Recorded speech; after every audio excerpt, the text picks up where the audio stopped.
Hola, grumetes de la red, y bienvenidos a un vídeo de programación, en este caso C++. Hoy vamos a ver punteros a funciones. Primero vamos a asimilar el concepto, luego vamos a ver un ejemplo, y por último vamos a ver por qué nos puede interesar utilizarlos.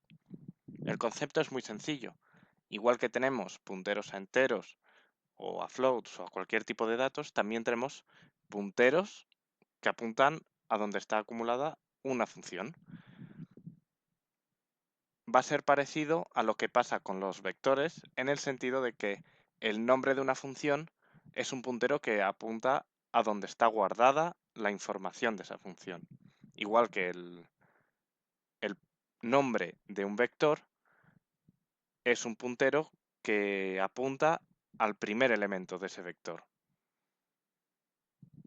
Vamos a verlo con un ejemplo, en este caso de cálculo. Tenemos tres funciones bien sencillitas. Tenemos dos enteros, los recogemos por teclado y luego mostramos el resultado de una operación, en este caso la suma.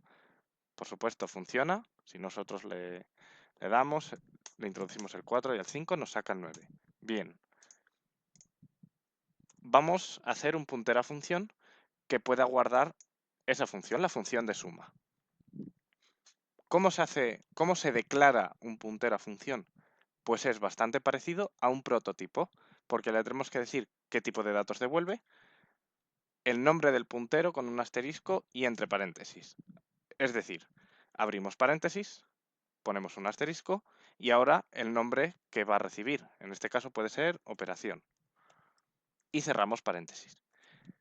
Y ahora, entre paréntesis, le tenemos que decir qué tipo de argumentos espera. En este caso, espera dos enteros. Ya tenemos un puntero. Igual que si fuera enteros, tendríamos aquí, por ejemplo, un puntero. Lo tenemos declarado. Ahora falta la asignación. ¿Qué podemos guardar en ese entero? Pues podemos guardar cualquier función que cumpla estos requisitos. Es decir, que los parámetros de entrada sean dos enteros y que la salida sea un entero. Por ejemplo, en operación podemos guardar la dirección de memoria de suma. Como hemos dicho antes, el nombre de una función es la dirección de memoria. Y aquí, en vez de la suma de x e y, podemos hacer la operación de x e y. Y si nosotros ejecutamos este código y le damos un 4 y un 5, de nuevo lo ejecuta correctamente. Pero lo bueno de esto es que en vez de suma, nosotros le podemos dar la función resta. Y si le damos un 4 y un 5, nos hace la operación de resta. ¿Cuál es el problema? Que no le podemos meter la función de multiplicación. ¿Por qué? Porque no coinciden los tipos. Aquí lo veis, porque multiplicación está devolviendo un float y este es un puntero que apunta a funciones que, aparte de recibir dos enteros, devuelven un entero. Por eso mult no la podemos guardar en este puntero. Podríamos hacer un puntero que fuera float y que recibiera dos enteros. Es decir, que un puntero a función puede guardar toda una familia de funciones que sean iguales en el sentido de que reciben los mismos parámetros y devuelven el mismo tipo de dato.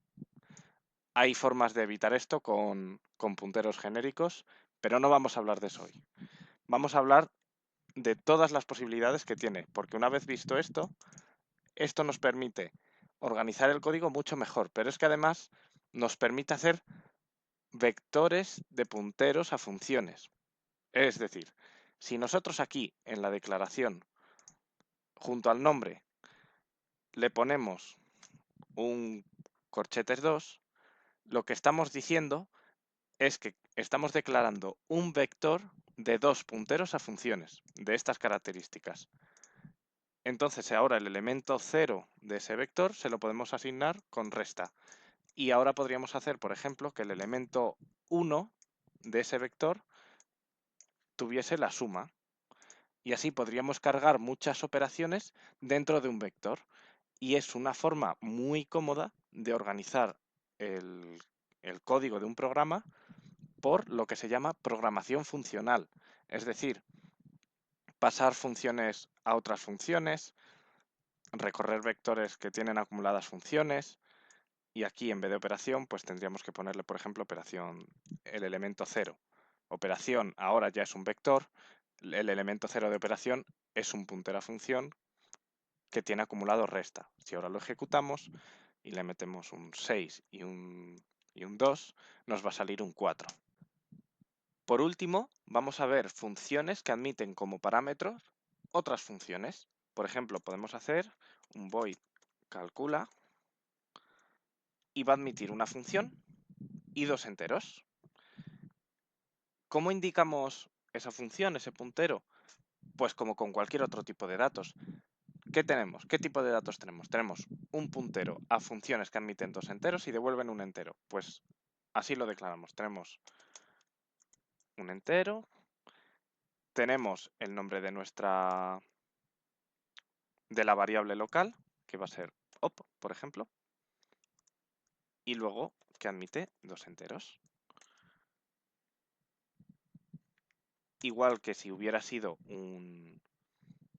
como parámetro de entrada un puntero a enteros, habríamos puesto int a y no habría pasado nada. Pues aquí lo mismo, es un puntero a función.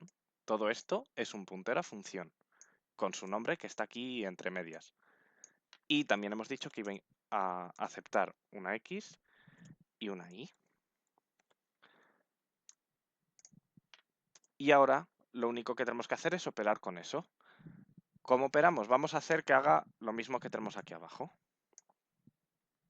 Es decir, que saque por pantalla el resultado de esa operación con X y con Y.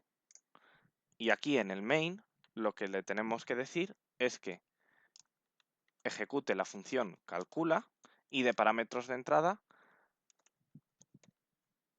por ejemplo, operación 0 que tiene asignada la función resta y por supuesto X e Y. Si ahora nosotros ejecutamos esto y le decimos 8 y 5, lo que sucede es que al llegar a esta línea dice, ah, mira, tengo que llamar a la función calcula. ¿Con qué parámetros de entrada? Con X, que era 8, con Y, que es 5, y con operación, recordar que es un vector de dos punteros, pues con el puntero con el elemento 0, que tiene asignada la función resta. Se viene aquí y op ahora mismo está apuntando a resta. X vale lo que la variable local X vale 8 y la variable local Y vale 5. Entonces lo que está sacando por pantalla es la operación resta con 8 y con 5, que efectivamente es lo que estamos viendo aquí. A esto es a lo que normalmente se le llama programación funcional y es organizar tu código de manera que las funciones llamen a funciones y así la función calcula sea muy genérica y las funciones a las que tú llamas pues ya sean más específicas. La mayor utilidad de los punteros a funciones es poder organizar mejor tu código. Fijaos en la potencia que tiene el hacer vectores de funciones y el poder recorrerlos desde principio hasta el fin y tener, por ejemplo, una secuencia de funciones. Las posibilidades son infinitas. Pues hasta aquí el vídeo de hoy. Espero que os haya gustado, que os haya sido de utilidad y nos veremos en el siguiente vídeo. Adiós.